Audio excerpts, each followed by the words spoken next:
નમસ્કાર, real power ન્યૂઝમાં આપનું હાર્દિક સ્વાગત છે। સમાચાર મળી રહ્યા છે પાદરાથી। પાદરાના ધારાસભ્યના હસ્તે 3 કરોડના ખર્ચે નવનિર્માણ પામેલા ભોજ અને વડુ ગામે 3 પ્રાથમિક શાળાઓના નવા મકાનનું લોકાર્પણ કરવામાં આવ્યું। જીવનના સર્વાંગી ઉત્કર્ષનો પાયો શિક્ષણ અને તેથી જ બાળકોના પોષણ, આરોગ્ય સંભાળ અને શિક્ષણ તરફના સર્વગ્રાહી અભિગમને પ્રાથમિકતા આપી આ ક્ષેત્રોમાં પાદરાના ધારાસભ્ય ચૈતન્યસિંહ ઝાલા બાપુ વિકાસ કરી રહ્યા છે, ત્યારે પાદરા તાલુકાના ગામડાઓમાં નવીન પ્રાથમિક શાળાનું ખાતમુહૂર્ત કર્યા હતા। જે શાળાઓમાંથી ભોજ કન્યા પ્રાથમિક શાળા, વડુ કન્યા પ્રાથમિક શાળા અને વડુ કુમાર શાળા, આ 3 શાળાઓ 1 વર્ષમાં બનીને તૈયાર થઈ છે, જેનું લોકાર્પણ કાર્યક્રમ આજ રોજ યોજાયો હતો।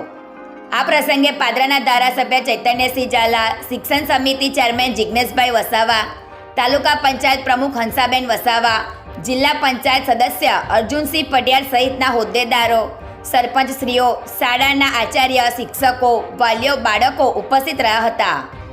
ધારાસભ્ય ચૈતન્યસિંહ ઝાલાએ રિબિન કાપી 3 પ્રાથમિક શાળાનું લોકાર્પણ કર્યું હતું।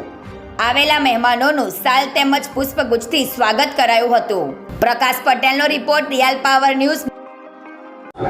પાદરા તાલુકાના વિદ્યાર્થીઓની સુવિધાઓમાં વધારો થાય તે હેતુથી ભોજ પ્રાથમિક શાળા, વડુ કુમાર શાળા, વડુ કન્યા શાળા એમ કુલ 3 શાળાના લોકાર્પણ આજરોજ કરવામાં આવેલા છે।